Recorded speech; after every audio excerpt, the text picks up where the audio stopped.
Well, things have developed as far as LIV is concerned, not the least of which in the last few days they announced an expansion of their thing to 14 weeks, I believe, and then an additional 11 in association with the Asian Tour. Maybe one of you can take a second and explain the significance of the Asian Tour relationship, because it's a little hard for most of us to understand. Either one of you. Yeah, I could. I mean, with that, I mean that's sort of an opportunity for them to create a secondary tour, no different than the Corn Ferry Tour.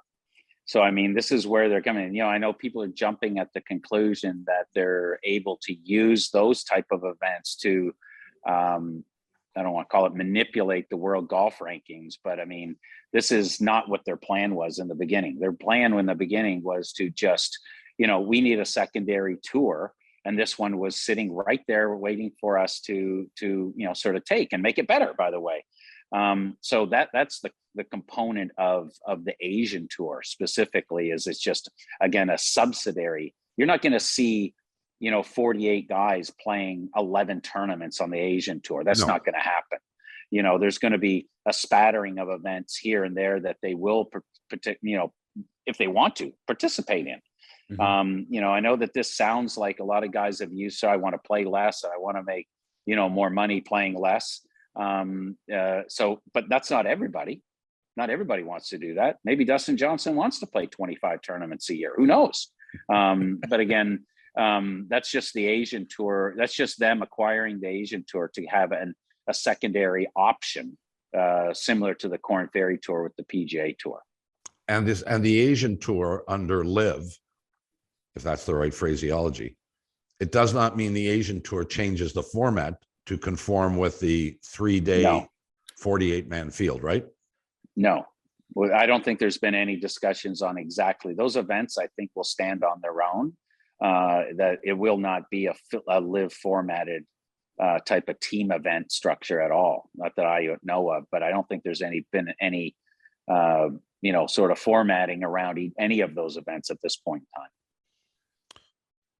Well, we've seen a few more defections, but really we haven't seen, in my opinion at least, anyone that shakes things up. We have more of the same. We have Henrik Stenson, we have Sergio Garcia, we have a list of guys Bubba Watson. Sorry? Bubba Watson. Yeah, Bubba Watson. A list of guys that are of a certain age, who are past their prime, who have name recognition, but really the expectation is negligible, if any, impact at the top of the PGA Tour standings. Is that fair, Dick? At this point in time. Now, do you think that's going to change, Ian? I guarantee it's going to change.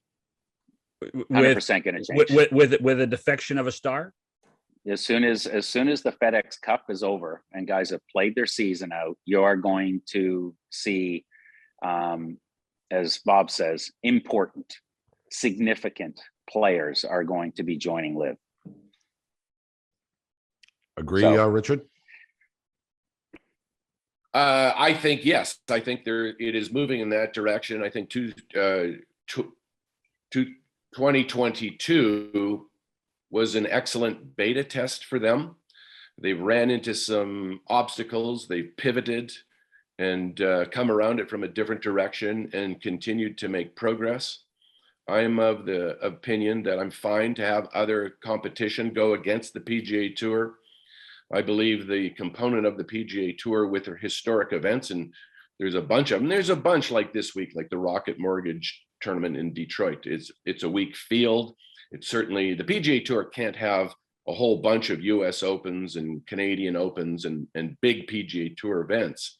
But I think what Lego talked about, I think there's a lot of players that are waiting to collect. It's one interesting thing that's going to happen is these 8 players, I think there's 8, Lego, you probably know better than most, who have already signed over.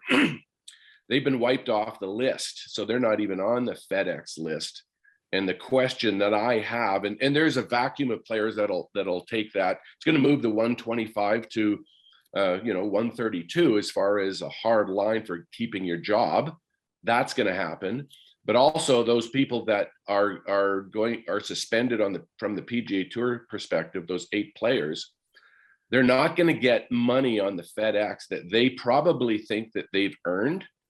And I'm thinking there's probably going to be a class action suit right after the FedEx Cup of those players who were denied money that had a position inside the top 125. And yeah, you could be right there. To see how that falls out. Lego, your thoughts on that? Yeah, no, I agree with that 100%. Yeah, I never really thought about the fallout of the money earned already, but you know, another thing here that Zoke and I know is that, you know, one thing you forget about when these guys actually, you know, left the tour, these guys have substantial retirement funds. A guy like Dustin Johnson, my guess, he's got north of 100 million in his retirement fund. It would probably be pretty close, I would think so. So anyway, I think that this payout is, but again, I think that you're going to see another exodus, a very big exodus, one that is going to be much more significant than anything we've seen so far. As soon as the FedEx Cup is over, those guys are going to collect their money, and you know, and then they're going to leave, and that's going to happen. And I think, but the one thing here we got to be, you know, they're not saying anything. LIV is letting the PGA Tour and their talking heads, being, you know, Eamon Lynch and Brandel Chambly, talk about, you know, they're doing their work for them. And inevitably, when the whole thing rolls out, because nobody's asking them any questions, you know, like, what is your plan?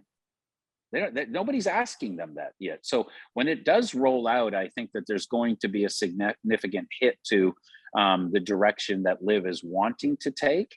But again, this was never about trying to, you know, compete with the PGA Tour. This was never about trying to take over the PGA Tour. In the very beginning, they wanted to join with the PGA Tour. Right. They wanted to, you know, create another outlet that was an opportunity to take some of the best players in the world, change the format, make it fun, make it a 4-man scramble shotgun, whatever it is. But, you know, it's no different than the interest that we used to get many, many years ago when we watched a Skins game. I mean, everybody watched that. And the reason why we watched it, it didn't have anything to do with Jack Nicklaus and Gary Player and Arnold Palmer playing against one another. It had everything to do with that one of them was going to potentially have a putt that was going to be worth more money than they won last week on the tour. Mm-hmm. And there were times like that. You know, Jack Nicklaus making a putt for $180,000 after he just won 90 the week before. That was the interest level of people around those Skins game. And this is the interest level around golf right now with LIV. And the PGA Tour has backtracked and tried to come back at it with, you know, throwing more money at it to make it more interesting. The reason why we watched that 30-man field for $10 million, it's because it's the $10 million.